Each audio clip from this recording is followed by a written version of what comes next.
À bientôt. Merci à vous. Hein. Je vous remercie. L'impérialisme, les mauvais élèves, les mauvais professeurs. La patrie ou la mort, nous vaincrons. Le gros gars.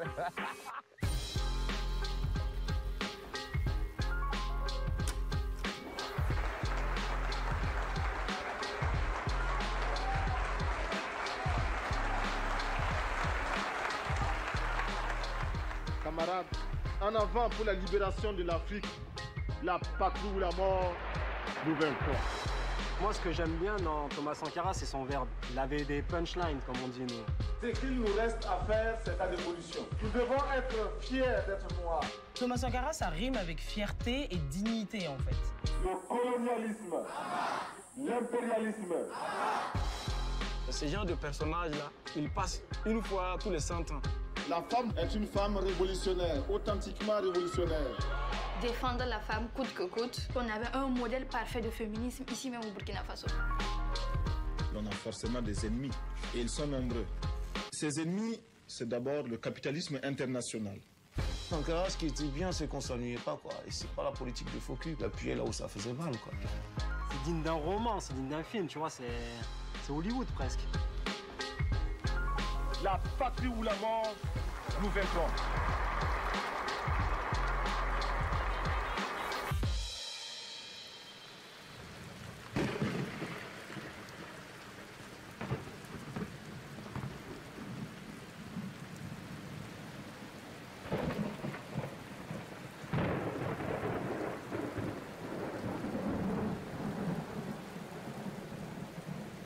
Une nuit, on tape à mon portail, je me lève, je vais ouvrir. C'est Thomas Sankara et Blaise Compaoré qui sont arrêtés. Ils sont venus à pied. Je les reçois donc sur ma terrasse, comme ça. Et puis il me dit, on va prendre le pouvoir, on va transformer les choses dans ce pays. J'ai dit, ah. Cette nuit-là, il y a ce gars qui est très jeune, qui va réunir ses forces.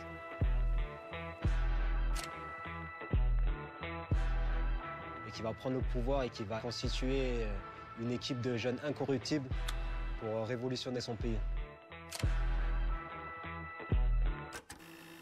Allez, parle-nous de notre enfoiré de Blaise. Avec ses compagnons qui étaient Blaise Compaoré, ils ont préparé le coup d'État. Blaise Compaoré, qui était très résolu lui aussi, mais qui était plus un homme de l'ombre, qui était plus introverti, qui ne parlait pas beaucoup, mais dont on disait qu'il était tout aussi déterminé que Thomas Sankara.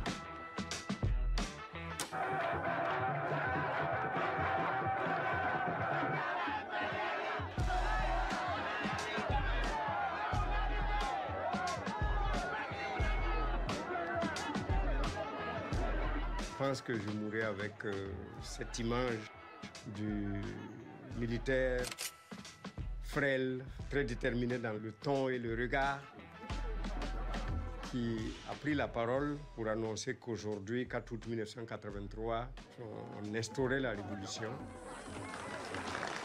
Camarades, il faut enterrer tous les ennemis du peuple. Il faut enterrer tous les défauts qui empêchent le peuple de se libérer. C'est le peuple qui doit construire le pays. Ce n'est personne d'autre. La révolution, ce n'est pas un dîner de gala, hein. Ce n'est pas avec des queues de pied et des nœuds papillons qu'on fait la révolution. Les paresseux, les voleurs. C'est un bouleversement violent qui amène une classe politique et un pouvoir politique à renverser un autre pouvoir. C'est limpide, c'est clair. Il a fait son choix, il est du côté des peuples. Il avait son plan en tête, il voulait changer son pays.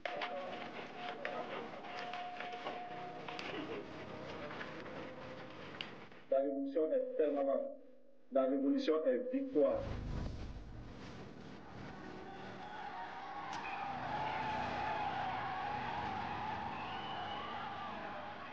Les jeunes ont tout de suite épousé ce mouvement-là. Et l'ont pris à ras le corps, ont tout de suite envahi la rue, l'ont clamé et se sont proposés sans attendre qu'on les appelle.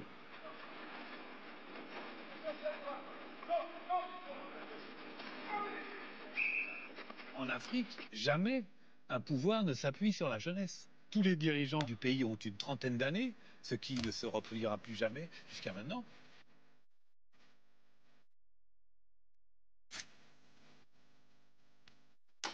Donner des responsabilités à ces jeunes, c'est une explosion d'énergie qu'il y a à tout point de vue.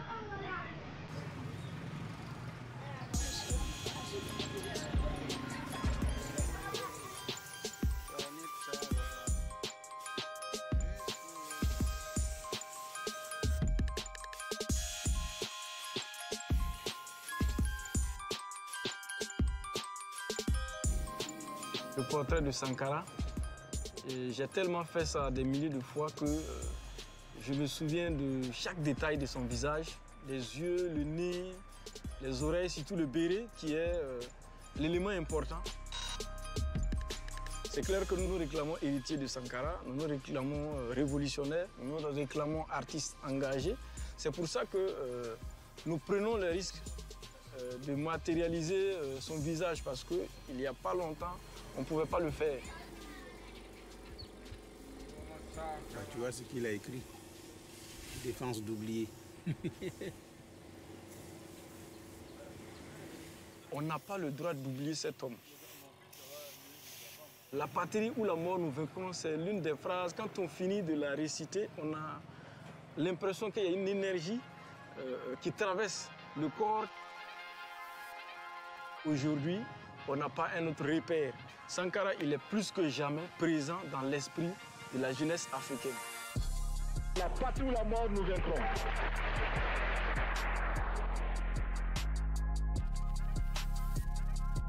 Je voudrais simplement dire que nous devons accepter de vivre africain. Hey, salut tout le monde, j'espère que vous allez. Ça c'est américain, ouais même c'est américain en bas, San Francisco. Pour y arriver, il a été à la tête de mesures radicales et de prises de position avant-gardistes pour l'époque. S'identifier à une icône, c'est super important. Moi, je sais que ma perception des choses, elle a changé quand je me suis intéressé à Sankara. Tous les Noirs, à un moment donné, ils se posent la question d'où on vient, qui sont nos héros, où est-ce qu'on va, comment on peut arranger les choses. À un moment donné, tous les Noirs se posent cette question, en tout cas en France. J'avais tellement à apprendre de Thomas Sankara et je ne le savais pas. C'est des choses que j'ai apprises sur le tard. Parce que c'est des choses qu'on n'apprend pas à l'école française. En étant né ici, c'est juste que j'ai toujours eu une seule version de l'histoire et que forcément, je me suis accrochée à celle-ci. Et quand j'ai découvert Sankara, ça a remis en fait à zéro un peu toutes mes références, notamment sur le féminisme.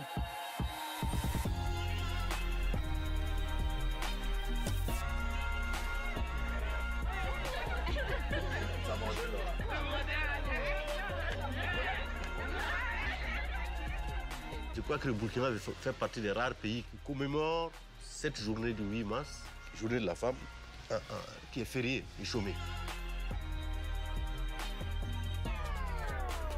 Je vois que vous tenez une liste là où c'est marqué salade, tomates, etc. Cette liste là, qui vous l'a établie? C'est ma femme qui me l'a établie. Ce jour, il disait, il faut que les hommes fassent le marché et que les femmes restent à la maison. Vous savez aussi faire la cuisine? Ah, pour la cuisine, je ne connais rien, je ne connais pas grand-chose dans la cuisine. Hein. Quand on m'a pris cette décision, la plupart des hommes ont rigolé. Eh bien, on va aller voir. Pourquoi vous n'êtes pas venu seul, acheter et porter tout à la fois? Enfin, je ne suis pas venu seul parce que, bon, ce qu'il fallait acheter, bon, je ne connaissais pas, donc elle me montre comment, elle me montre et puis je paye. On met ensemble, je mets dans le panier. Et la femme, elle a presque honte. S'il vous plaît, est-ce que ça vous fait plaisir de sortir avec votre mari pour venir au marché et qu'il paye les condiments? Ça vous fait plaisir? Ça ne me fait pas plaisir puisque moi, je le faisais seul. Maintenant, vous êtes... Oui, bon, lui, il devait le faire seul aussi pour savoir les difficultés qu'on rencontrait aussi, quoi. Mais qui fait ça? Enfin, franchement, qui fait ça? Moi, ça m'a fait mourir de rire le jour où j'ai su à propos de cette anecdote. J'étais là, non mais c'est grave, c'est-à-dire que le gars a appliqué son programme à la lettre. Vous allez savoir ce que c'est que l'expérience d'être une femme, en fait. d'aller et de partager finalement ce qu'on appelle aujourd'hui la charge mentale, et ben on va se partager ça. On voit le féminisme comme un courant qui est venu d'ailleurs, parce que maintenant quand on est féministe, vous entendez des féodaux nous dire non, ça c'est chez les blancs, c'est chez les blancs, ça m'étonne, parce qu'on avait un modèle parfait de féminisme ici même au Burkina Faso. Tu te dis mais aujourd'hui on est encore en train d'écrire des tweets complètement dingues pour juste affirmer ça. Lui il dit ça, on est en 84. Peu d'argent au Burkina Faso, mais des idées. Après la semaine de la femme, la journée du marché obligatoire pour l'homme et la charte de la famille, la télévision locale lance les colombes de la révolution.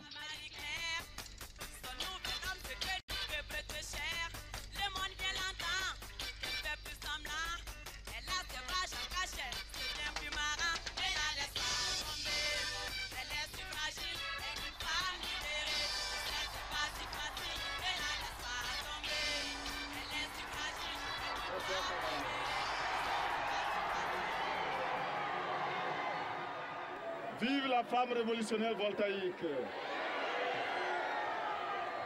La surprise vient du fait que c'est en Afrique qu'un président donne des leçons de ce qui doit être l'évolution du monde, notamment dans ce domaine-là de l'égalité homme-femme. C'est inédit. Je ne serai pas long ce soir parce qu'il se fait d'abord trop tard, mais aussi parce que les maris réactionnaires attendent que vous veniez faire la cuisine pour eux. Ça, les gens croient que c'est pas surjoué, c'est nature comme ça. C'est la nature de Thomas. Camarades, il faut affirmer que la femme voltaïque est une femme révolutionnaire, authentiquement révolutionnaire. Le premier gouvernement, je crois que les 30% de femmes étaient déjà un acquis. Le ministre de la Santé, c'était une femme. Le ministre du Budget, c'est une femme. Le ministre de l'Essor familial et de la Solidarité nationale, c'est une femme. Le ministre des Sports, c'est une femme. Et il y a au moins 5 femmes.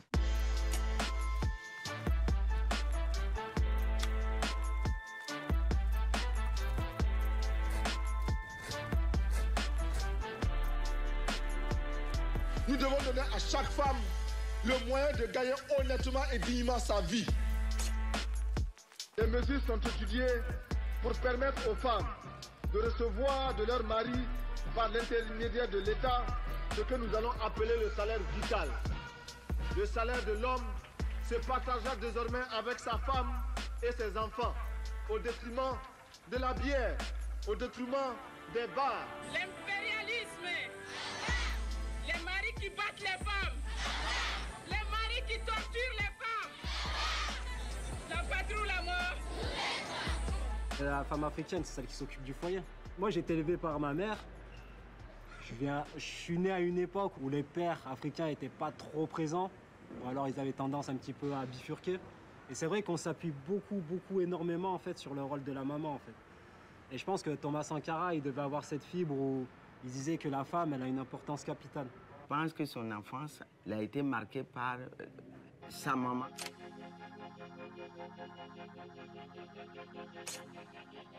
On sent bien une empathie particulière. Il a vu sa mère, enfin, il a vu toutes ces femmes paysannes qui passent leur vie à travailler, tout ça. Il en parle comme s'il le ressentait.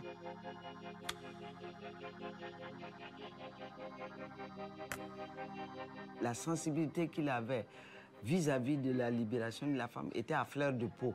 Et dans tous ses discours, il l'exposait. Dans une même famille de 2 élèves, une fille et un garçon, quand ils finissent, quand ils rentrent à la maison, la fille, elle a des travaux, elle doit faire la cuisine, elle doit aider sa mère à faire de ceci et cela. Le garçon, lui, sort pour aller s'amuser et ne revient le soir que pour manger. Je pense que cette tradition qui avait pour ambition de faire de la femme un être qui doit rester à la maison et s'occuper des enfants, de la famille, a même été attaquée pour la première fois au Burkina Faso par Thomas Sankara. À l'école même, quand les filles sont en grossesse ou des choses comme ça, on les renvoie, n'est-ce pas? On les exclut. On le laisse, lui, le garçon. Donc, le garçon peut faire autant d'enfants qu'il veut. Dès la 6e, s'il veut, il commence à faire des enfants jusqu'en terminale. On ne le renverra jamais. Mais la fille, même si elle est à 1 jour de son bac, elle fait un enfant, allez, renvoyer. Bon, il faut, à ce niveau-là aussi, par une éducation sexuelle, apprendre aux filles et aux garçons, chacun, à connaître les dangers, les risques et de tel ou tel acte. Tu es en retard. Moins 5.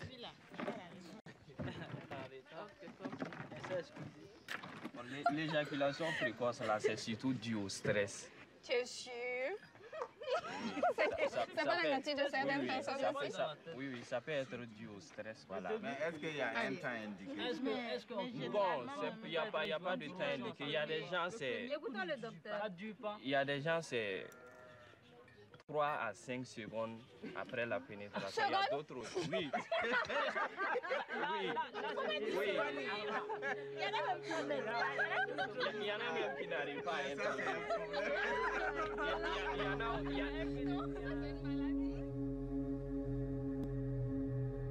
Thomas Sankara disait qu'on ne peut pas changer les choses sans une dose de folie. Pour moi, porter le voile et parler de sexualité, c'est ma dose de folie à moi aussi. Donc, vous pouvez considérer ça comme une révolution. Pour moi, ça reste une nécessité.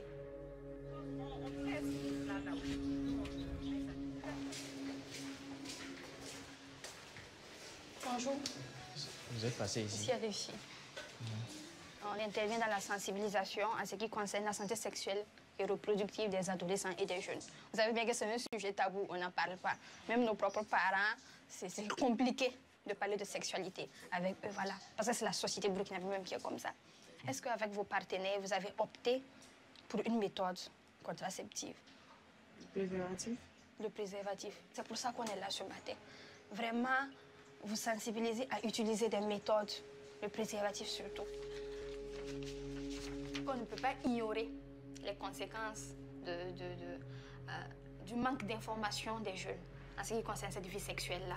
Donc, le problème est là et il faut l'affronter. Il y a aussi ce volet féministe-là dans ce combat parce que de toute évidence, lorsqu'une grossesse survient, c'est la femme qui est la victime. On conseille en fait les jeunes de se rendre dans des centres de santé spécialisés en termes de sexualité pour avoir les conseils qu'il faut. Parce que tous les contraceptifs ne vont pas avec tous les organismes. Même le simple préservatif, il y en a qui sont allergiques à ça.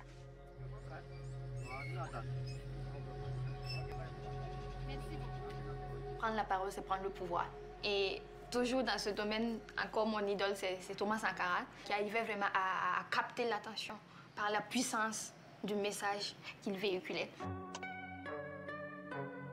Toute sa politique, finalement, c'est de dire on est capable. On est capable d'avoir une autonomie en termes d'agriculture. On est capable de lancer de nouveaux projets. On parlait du féminisme. On est capable. Et même l'écologie. C'est-à-dire que le type, il était tellement en avance sur son temps.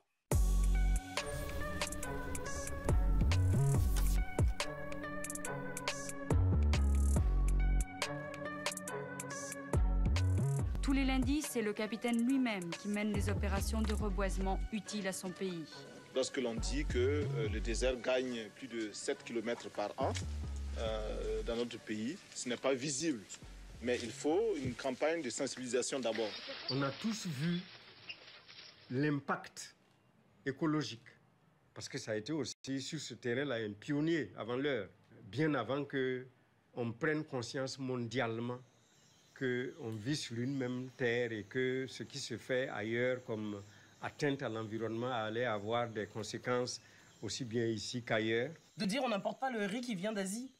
Encore aujourd'hui, on est dans ce problème, aujourd'hui en Afrique, d'importer du lait qui, au final, est frelaté. Enfin bon, bref, on se retrouve dans des scandales comme ça parce qu'on importe un maximum de choses et qu'on ne produit plus sur place. Lui, il avait déjà ça en tête. Je pense qu'à l'époque, oui, il a dû faire peur à plus d'une personne en France.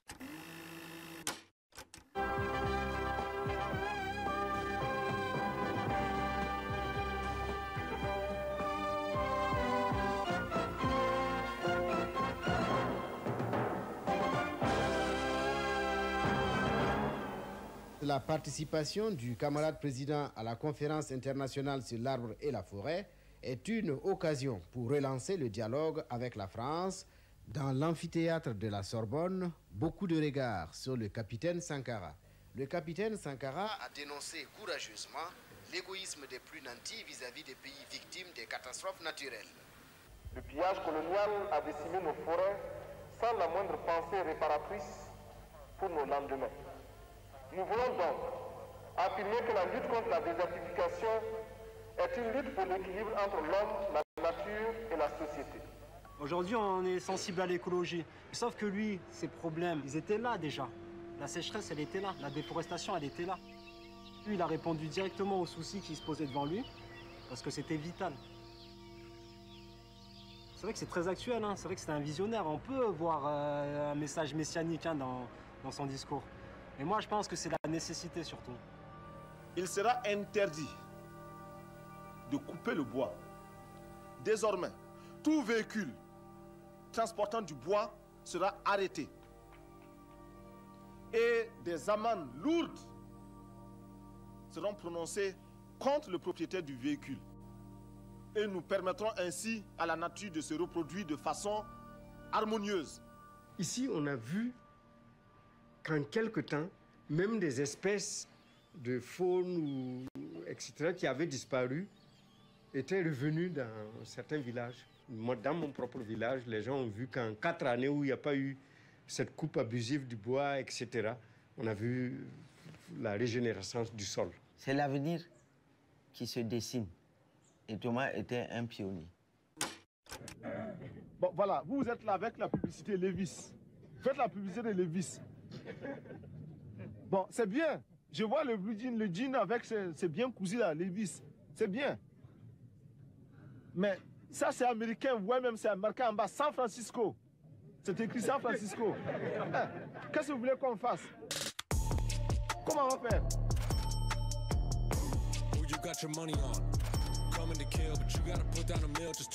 L'Afrique doit avoir son propre marché.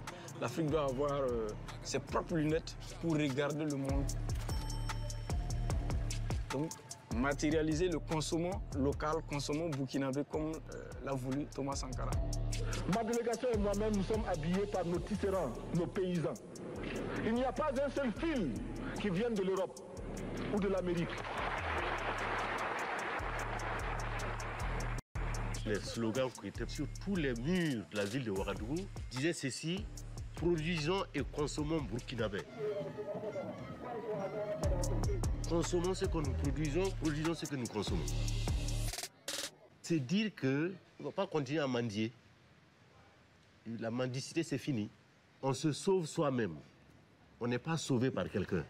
Malheureusement, par manque d'organisation, nous sommes encore obligés de tendre la main pour demander des aides alimentaires. Ces aides alimentaires installent dans nos esprits cette habitude, ces réflexes de mendiant, d'assister. Il est normal que celui qui vous donne à manger vous dicte également ses volontés.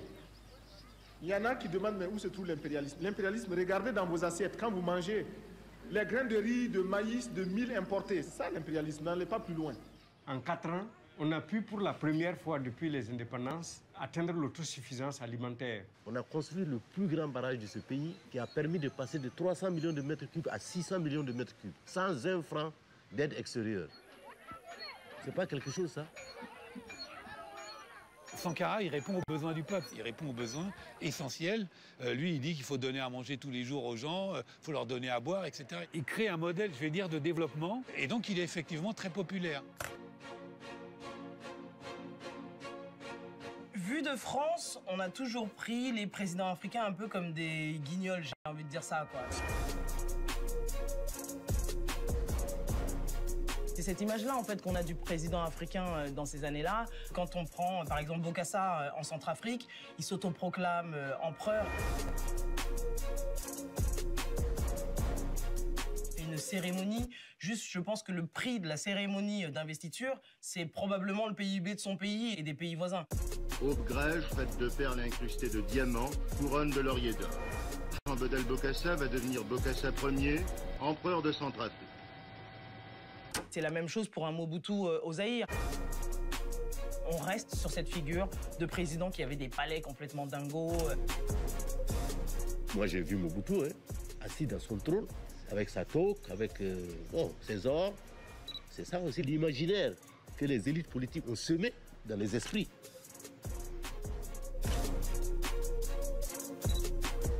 Moi, un président africain, dans ma tête, franchement, c'est tout ce que je déteste, en fait. En fait, c'est tout ce qui nous montre que, finalement, on va vraiment avoir du mal à franchir ce palier pour pouvoir vraiment devenir un État ou un continent qui va compter en fait. Thomas Sankara, il avait cette vision. Et en opposition, on a tous les dominions, tous les chefs d'État africains qui en fait pensent d'abord à s'enrichir personnellement plutôt que de redonner au peuple. Sankara, il a 10 000 de tout ça. Il habite toujours dans son petit quartier. S'il faut, il rentre à vélo même chez lui. Et, parce qu'en fait, il est proche du peuple. Il est le peuple, en fait.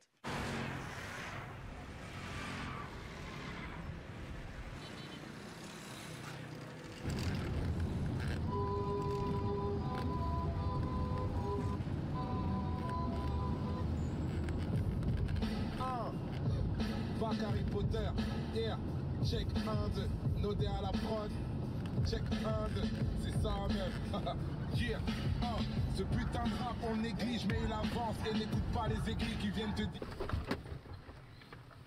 Pourquoi le Burkina Faso? Pourquoi avoir voulu changer le nom de la Haute-Volta? C'est un nom qui ne nous renvoie qu'à un passé colonialiste. Par contre, Burkina Faso est un nom puisé dans le terroir même, qui a une signification dans notre langue. Qui veut dire patrie des hommes honnêtes.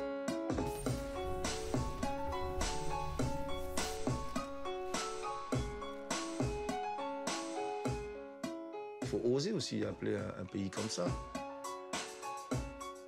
Il faut dire que franchement, c'est 1000 fois mieux que Haute-Volta. On nous appelait des voltaïques comme les piles photovoltaïques. C'est pas très héritage du colonialisme français. La patrie des hommes intègres. Tout de suite, tout le monde le comprend. Tout le monde l'a accepté.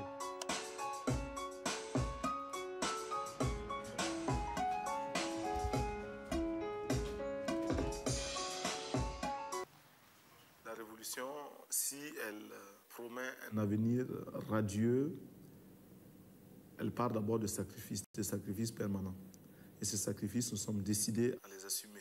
Ces sacrifices, nous avons demandé aux fonctionnaires de renoncer à une partie de leurs indemnités, parce qu'ils sont des privilégiés. Thomas Sankara, son salaire était connu, c'était moins de 200 000 francs CFA, donc moins de 200 euros. Moi qui vous parle, j'avais quoi? J'avais même pas 200 euros par mois en tant que ministre pendant 4 ans. Mais je ne m'en suis pas plaint, je ne m'en plaignais pas. Nos ministres ne sont pas autorisés à voyager en classe première, en première classe dans les avions. Ils prennent les classes touristes. Et même quand il est possible de voyager par les avions charter, nous le faisons. Ce soir, sur notre plateau, une invitée de marque. Plus belle que jamais, raffinée dans les moindres détails, super équipée des pieds à la tête. Quelle ligne!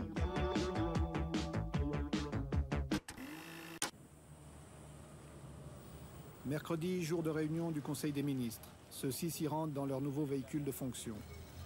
En effet, là aussi, pour montrer qu'on veut rompre avec d'anciennes habitudes, d'anciens privilèges, les Mercedes, symbole du pouvoir utilisé par les précédents régimes, ont été remplacés par des R5. Vous avez eu les R5? Mais bien sûr. Vous étiez bien dedans? Mais absolument. J'ai quitté une 505 pour ça, ça ne me gênait pas. Puisque avant ça, j'étais en mobilette. Vous aviez une R5? Non, j'avais une Citroën Visa. Ce que Thomas ne supportait surtout pas, c'est l'accumulation excessive de biens personnels.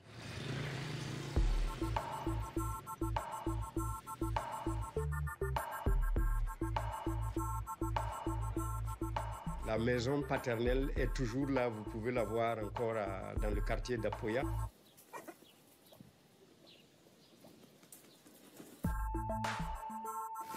Il avait une bicyclette, il avait une guitare parce qu'il aimait jouer de la guitare, il aimait se mettre avec d'autres jeunes pour jouer. Et je crois que c'était tout. C'est quand même ouf qu'un gars, il ait décidé de s'appauvrir, de galérer, de donner sa vie, de faire avancer les choses. C'est un homme qui était vraiment sensible à la misère de son peuple. Et il disait dans ce sens, par exemple, qu'il faut choisir entre le champagne pour quelques-uns et l'eau potable pour tous. C'est lui qui l'a dit. Il préfère que l'eau potable pour tout le monde plutôt que le champagne pour quelques-uns. C'est fort quand même, ça parle. Donc, de ce point de vue, je pense que ce n'est pas de l'égalitarisme, ce n'est pas du populisme, non, c'est du réalisme. Vive le capitaine Sankara! Vive le capitaine Compaoré!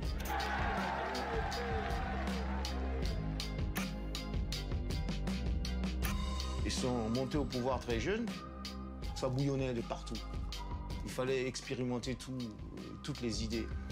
Et je crois que ça allait un peu trop vite. Il a fait plein de petites erreurs, en fait.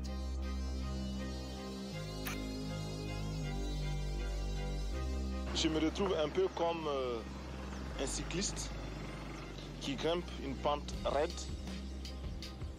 qui a à gauche, à droite,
punchline et juste il tient tête. Et Mitterrand, ça, bah évidemment, ça ne passe pas, quoi.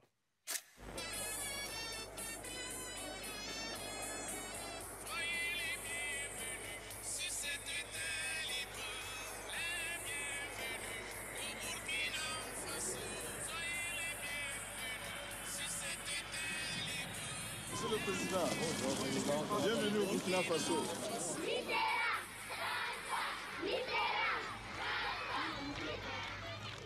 La révolution de Thomas Sankara gênait tellement les intérêts de la France.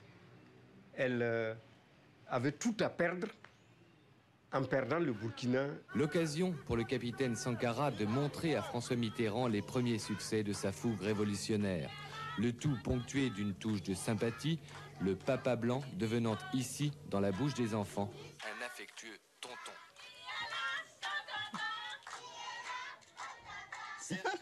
Mitterrand qui se fait appeler tonton, alors que bon... Monsieur François Mitterrand, aucune croyance, aucun livre saint, ni le Coran, ni la Bible, n'ont jamais pu réconcilier le riche et le pauvre, l'exploiteur et l'exploité. Quoi tu regardes? Le passage où Sankara il dit un petit peu ses vérités, tu vois, à Mitterrand. Nous ne demandons pas que, comme cela a été le cas déjà, que des autorités françaises viennent s'acoquiner avec des autorités burkinabées, africaines. C'est effectivement les capitalistes qui en profitent. Et nous sommes prêts pour qu'ensemble, nous luttions contre eux. Moi, ce qui me choque vraiment, c'est toute l'hypocrisie qu'il y a quand deux chefs d'État se rencontrent. Et là, on a un gars comme Sankara qui va droit au but, alors qu'il a en face de lui quand même, c'est Mitterrand. C'est quand même, c'est le chef en fait. Il a cité tous les terrains politiques sur lesquels lui diverge avec le comportement de la France. Il y est allé avec le ton qu'on a connu, où cette formule est sortie, où il reprochait à la France de soutenir le régime d'apartheid en Afrique du Sud. Monsieur François Mitterrand, nous n'avons pas compris comment des bandits, des tueurs comme Peter Botha ont eu le droit de parcourir la France si belle et si propre. Ils l'ont taché. Ils l'ont taché de leurs mains et de leurs pieds couverts de sang. Moi qui étais à côté, on a senti l'affaissement des épaules du président Mitterrand. Mon père nous racontait ça en étant mort de rire, parce que c'est la première fois où il voit un Africain parler aux colons de cette manière-là, en s'affirmant et en lui disant « mais en fait, moi, je ne vais pas suivre tes pas ». C'est clair, c'est une agression politique. Et l'autre a répliqué, comme il pouvait aussi, sans papier. Je ne pouvais pas, moi, écouter le président Sankara, et puis faire un petit compliment aimable, puis rentrer et aller me coucher et dormir. Et c'est pas un homme, c'est un homme un peu dérangeant, le président Sankara. Hein? Et non, c'est vrai, il vous titille, il pose des questions, quoi. Avec lui, il n'est pas facile de dormir en paix. Il vous laisse pas la conscience tranquille. Bon, alors moi là-dessus, je suis comme lui, hein. Il faut qu'il sache que je suis comme lui. Et il dit ce qu'il pense, je le dis aussi. Et je trouve que dans un certain nombre de ses jugements, il va plus loin qu'il ne faut, enfin à mon avis, hein, qui me permettent de lui parler du haut de mon expérience. Pour la France-Afrique, c'est pas le modèle qu'il lui fallait. La France veut préserver à tout prix ses intérêts. Elle se conduit exactement comme si c'était encore une colonie. On a quelqu'un en fait qui dit non, qui dit ça, cette époque-là, pour moi, en tout cas pour ma part, pour mon pays, c'est terminé.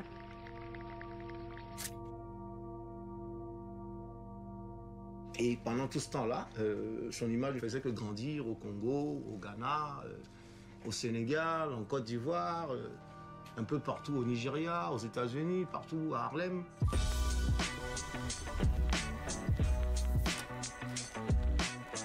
Je parle au nom de ces millions d'êtres qui sont dans les ghettos.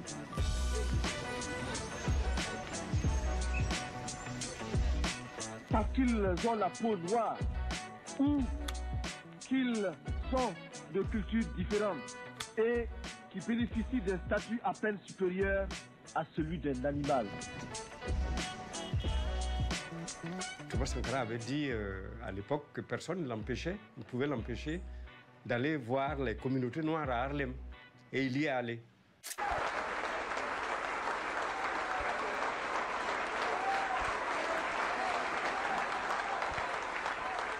L'impérialisme, le néocolonialisme, le racisme, gloire, dignité, pouvoir, la patrie ou la mort.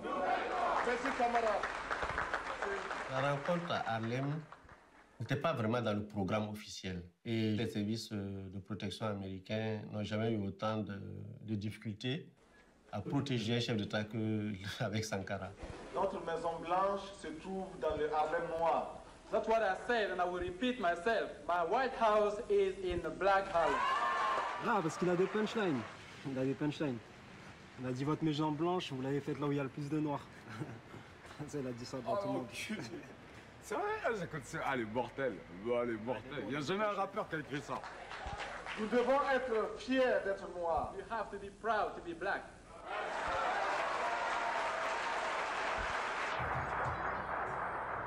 C'est l'image qu'il veut donner de lui-même. Il va à la rencontre du peuple noir américain et il veut donner cette image au monde entier que ce sont ses frères. Ils sont exploités par les Américains, ce sont des victimes, et donc il va les voir et il leur fait un discours, on va dire, anti-impérialiste. On n'est plus dans une lutte où on pense qu'au peuple burkinabé, en fait. Là, ça dépasse les frontières et ça touche à la plus grande puissance mondiale. Je vais vous montrer que je suis prêt contre l'impérialisme. That's why I'm going to show you that I'm ready for imperialism.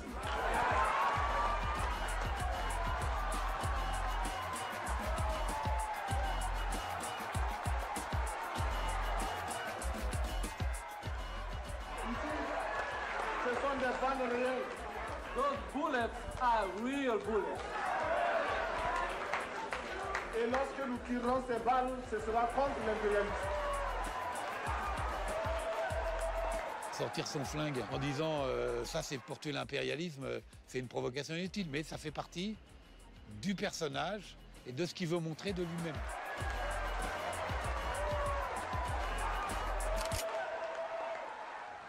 Une fois que son message il a dépassé les frontières, ça peut gangréner le monde entier en fait. Tous les opprimés, toutes les minorités, tous ceux qui sont oppressés par un système, ils peuvent prendre exemple sur un homme qui a voulu se lever.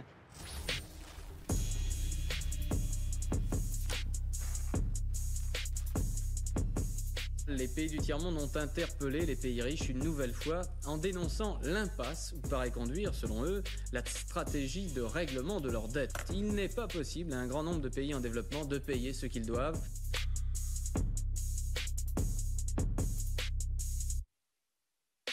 Que la dette ne saurait être payée. Qui ici ne souhaite pas que la dette soit purement et simplement effacée? Celui qui ne le souhaite pas, il peut sortir, prendre son avion et aller tout de suite à la Banque mondiale payer. Tous nous souhaitons. J'étais là, dans la salle à Addis Abeba. Je voyais dans le regard de certains chefs d'État toute l'admiration. Ça a été terrible. Nous ne sommes pas responsables de la dette. Qui a sauvé l'Europe? C'est l'Afrique. Nos anciens combattants ont sauvé l'Europe et finalement ont permis au monde de se débarrasser du nazisme. C'est la dette de sang.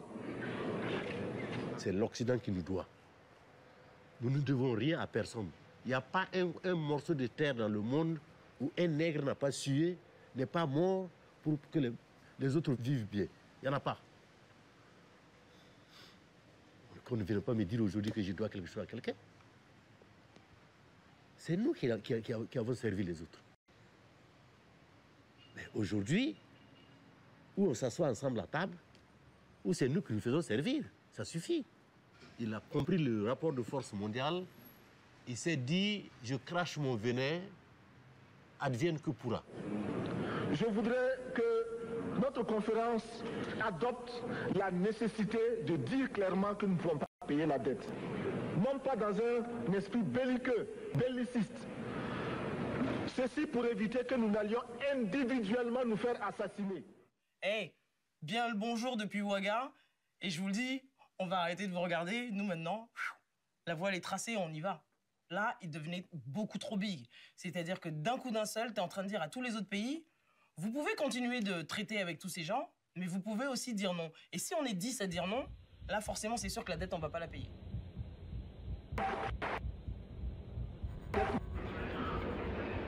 Si le Burkina Faso tout seul refuse de payer la dette, je ne serai pas là à la prochaine conférence. Par contre, avec le soutien de tous, dont j'ai besoin,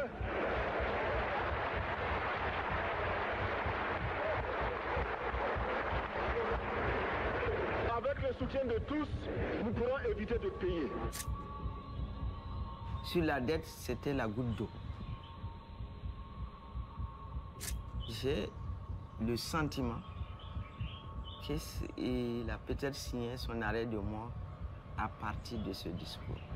Je vous remercie, Monsieur le Président. La patrie ou la mort, nous vaincrons.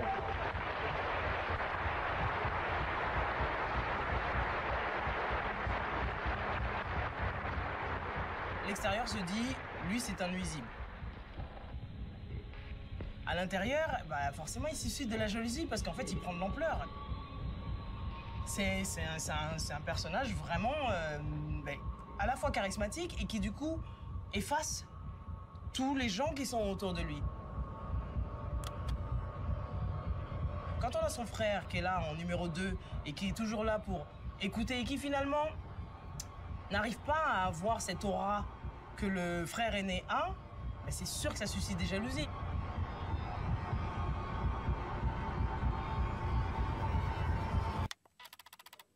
On est souvent jaloux de son frère. Hein. Et Blaise savait que Sankara, vivant, il ne pourrait jamais régner. Le jour où vous attendez que Blaise prépare un coup d'État contre moi, ce ne sera pas la peine de chercher à vous y opposer ou même de me prévenir. Ça voudrait dire que c'est trop tard et que ce sera imparable. Il le connaît tellement de choses souvent. Personne ne peut me protéger contre lui s'il voulait s'attaquer à moi. Il a contre moi des armes que vous ignorez. Donc, s'il prépare un coup d'État, il faut là être vraiment fataliste. Il faut se laisser aller. C'est imparable. C'est digne d'un roman, c'est digne d'un film, tu vois, c'est Hollywood presque. Ils auraient dû arrêter Blaise Compaoré. Ils auraient dû l'arrêter. Il y a beaucoup de personnes qui sont venues le voir pour lui dire fais attention, il y a Blaise qui est en train de comploter contre toi. Et là, Thomas Sankara, il a dit moi c'est mon ami, je le tuerai jamais. Je fais partie de ceux qui poussaient au crime. Je suis apparu dans son bureau en furie, énervé que j'étais. J'ai dit mais qu'est-ce que tu fais? On t'a connu battant. Comment se fait-il que tu laisses Blaise faire ce qu'il est en train de faire?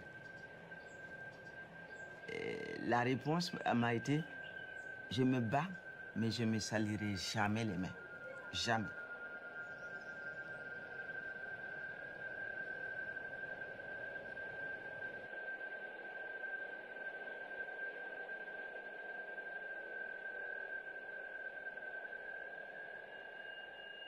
Chaque fois que je reviens sur ces lieux-là, c'est comme si c'était hier.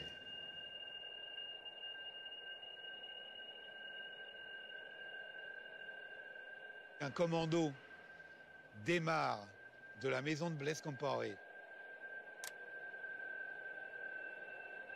Et ce sont des hommes qui font partie de sa garde rapprochée. Ils sont 12. Ils sont armés de Kalachnikov. Ils rentrent au Conseil de l'Entente, où Sankara a prévu une réunion avec plusieurs de ses collaborateurs. Ils arrivent, ils tirent sur tout ce qui bouge, et en particulier sur la garde rapprochée de Thomas Sankara. Ils rentrent dans le pavillon. Le président était assis par là, et nous autres, on était assis comme ça. Moi, j'étais assis au bout ici. Voilà. Le président est sorti. C'est d'ici qu'il s'est levé, ici. Il s'est levé, tiré son survêtement vers le bas. Et il est sorti. Le premier, les mains en l'air. Sans armes.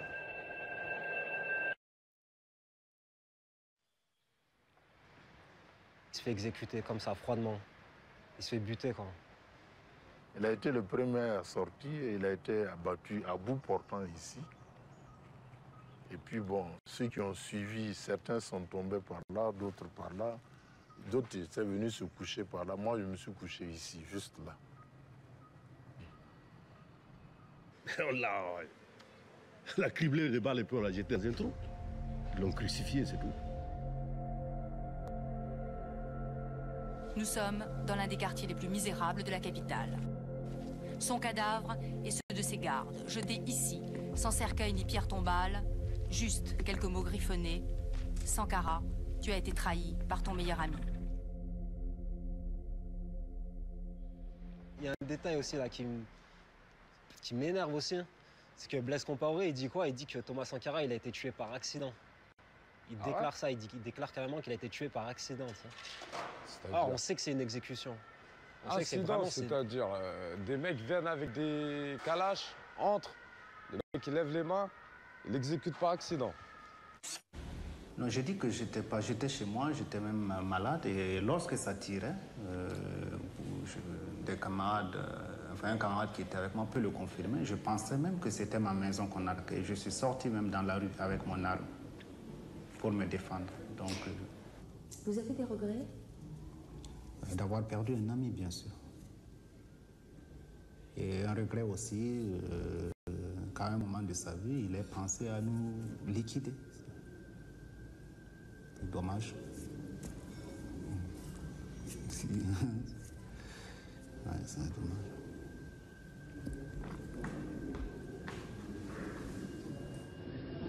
Dommage. T'as l'impression de voir un oncle qui me ment, tu sais? Mais tu connais ton oncle, donc tu sais qu'il ment. C'est fou, en fait.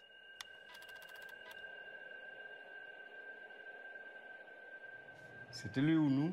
Il n'y a pas meilleur aveu que de dire c'était lui ou nous. Et aujourd'hui, on veut nous dire non, il faut passer l'éponge, tout ça, ce n'est rien, c'est pas grave, on peut s'entendre. Non. Quelques jours avant, Thomas Sankara et Blaise Compaoré, ils étaient en train de danser ensemble. Quelques jours avant son exécution. C'est-à-dire que le gars savait déjà qu'il allait l'exécuter et il faisait comme si rien n'allait se passer. Ça, c'est ouf, ça. Ça montre à quel point, quand même, l'être humain, il est capable d'user de duplicité comme ça pour arriver à ses fins. Toi, t'es convaincu que c'est Blaise Compaoré qui l'a assassiné? Est-ce que toi, dans ton intime conviction, t'es convaincu? Bah, en tout cas, c'est sous ses ordres, forcément. De toute façon, à qui profite le crime? Quand tu regardes, c'est lui qui prend le pouvoir.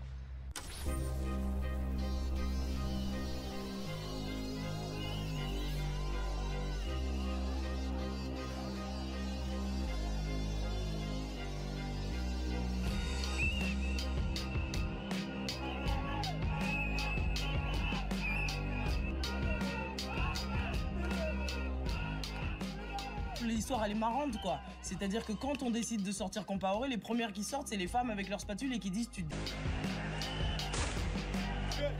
Tire avec des calibres.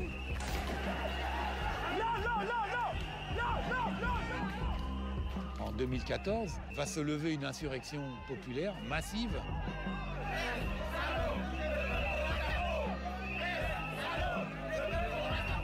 Où les gens ont renversé un gouvernement en affrontant les militaires, en levant les mains au ciel.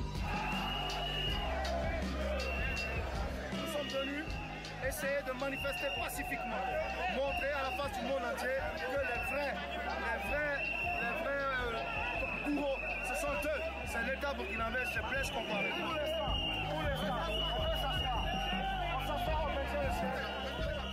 Moi, j'ai grandi dans ce pays. Vivre à genoux toute sa vie, c'est pas possible, c'est pas une vie. On se considère effectivement comme les enfants de Sankara. C'est avec son portrait que les jeunes défilaient dans les rues de Ouagadougou.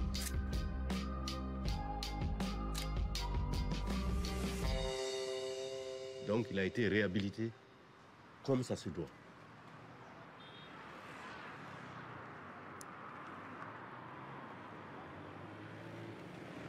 Pour le peuple. Et rien que pour le peuple. Pour le peuple. Et rien que pour le peuple. Pour le peuple. Et rien que pour le peuple. Merci, camarades. Merci. Je pense aussi à mes enfants, à mes petits-enfants, qui doivent hériter quand même de quelque chose, quoi. Pas que les parents aient fait le con toute la vie. Il faut quand même qu'on leur lègue quelque chose. Ne serait-ce qu'un morceau de résistance pour qu'ils puissent continuer. Chez nous, on dit non, Lara, en Sarah. Si tu te couches, tu meurs. Sankara est comme une graine. Quand vous le mettez en terre, il repousse. Aujourd'hui, il est encore plus aimé, plus connu, plus populaire que sous la Révolution. C'était quand même pour dire à ceux qui ont assassiné Thomas Sankara qu'ils ont échoué de toute évidence. Et voilà que 33 ans après, on a quand même une génération qui épouse les idées de Thomas Sankara comme si elle l'avait connu directement. Je trouve que ça, c'est un triomphe, c'est une victoire. J'aime bien cette phrase. Si vous tuez Thomas Sankara, des milliers de Thomas Sankara vont naître. Punchline, t'as capté, punchline. Hein. Elle est lourde, hein. Elle est lourde, hein. Wait for it. YJ Production.